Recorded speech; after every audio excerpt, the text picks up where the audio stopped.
Welcome दोस्तों। बात करते हैं आईपीसी के सेक्शन 4 की। देखिए, सेक्शन 4 उन अपराधों के बारे में बात करता है जो भारत के बाहर किए गए, राज्य क्षेत्र के बाहर किए गए, भारत का राज्य क्षेत्र है उनके बाहर किए गए हैं और उन पर इस संहिता का विस्तार कब होगा, ये सेक्शन इस बारे में बताता है। तो देखिए, इसको थोड़ा डीपली समझते हैं क्या कहता है। देखिए, कहता है कि इस संहिता के उपबंध किसी अपराध पे जो भारत से बाहर किया गया है तब लागू होंगे जब उसमें 3 बातें इंक्लूड होंगी। वो तीनों बातें कौन सी हैं? वो तीनों सबसेक्शन में बताई गई हैं। देखिए, सबसेक्शन फर्स्ट से समझते हैं। देखिए, सबसेक्शन फर्स्ट कहता है कि यदि वह जो अपराध है वो किसी ऐसे व्यक्ति द्वारा किया गया हो जो भारत का नागरिक है, यानी अगर अपराध भारत से बाहर किया है या परे किया है परंतु किसी भारत के नागरिक द्वारा किया गया है तो इस संहिता के उपबंध उस अपराध पे लागू होंगे। अब दूसरी बात यानी दूसरी कंडीशन क्या है वो समझिए, वो दूसरे सबसेक्शन बताइए।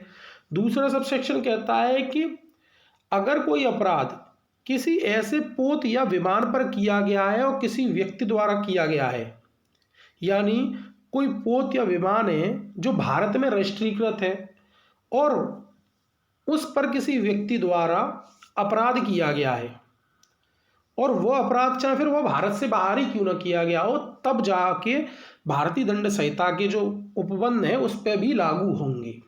ठीक है, यानी अगर कोई भारत में रजिस्ट्रीकृत पोत या विमान है और वो भारत से बाहर है कहीं और उस पोत या विमान पर किसी व्यक्ति द्वारा कोई अपराध किया जाए तो उस अपराध पर आईपीसी के उपबंध लागू होंगे। अब बात करते हैं तीसरी बात की, यानी तीसरा तथ्य क्या है। तो देखिए, इसे सबसेक्शन 3 में बताया गया है।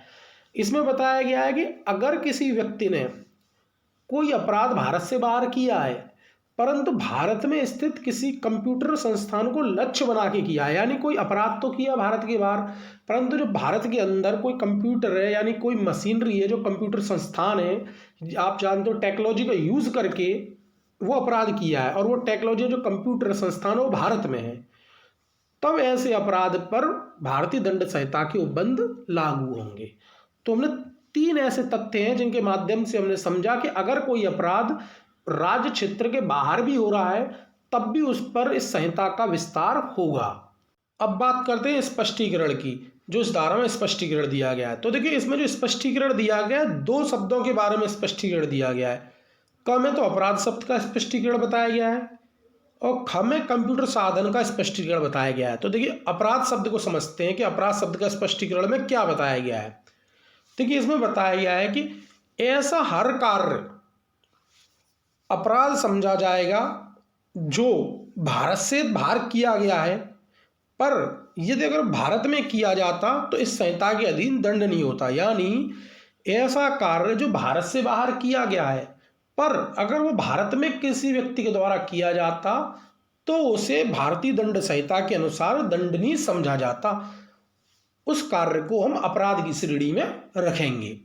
अब बात करते हैं कंप्यूटर साधन की। ये क्या है कि इसका मतलब क्या है, जो हमने अभी पढ़ा कि कंप्यूटर साधन को लक्ष्य बना के अगर कोई भारत में कंप्यूटर साधन है उसको लक्ष्य बना के अगर कोई बाहर अपराध करता है तो उस कंप्यूटर साधन का मतलब क्या है। तो देखिए, उसका मतलब ये है जो सूचना प्रौद्योगिकी अधिनियम है हमारा 2000 और उसकी धारा 2 की उपधारा 1 के खंड ट में जो कंप्यूटर साधन को डिफाइन किया गया है, जो कंप्यूटर साधन की परिभाषा बताई गई है, वही अर्थ हम यहाँ कंप्यूटर साधन का रखेंगे। तो दोस्तों, हम और आप आपस में जुड़े रहें इसलिए चैनल को सब्सक्राइब करिए, ज़्यादा से ज़्यादा शेयर करिए, लाइक करिए। Thank you so much.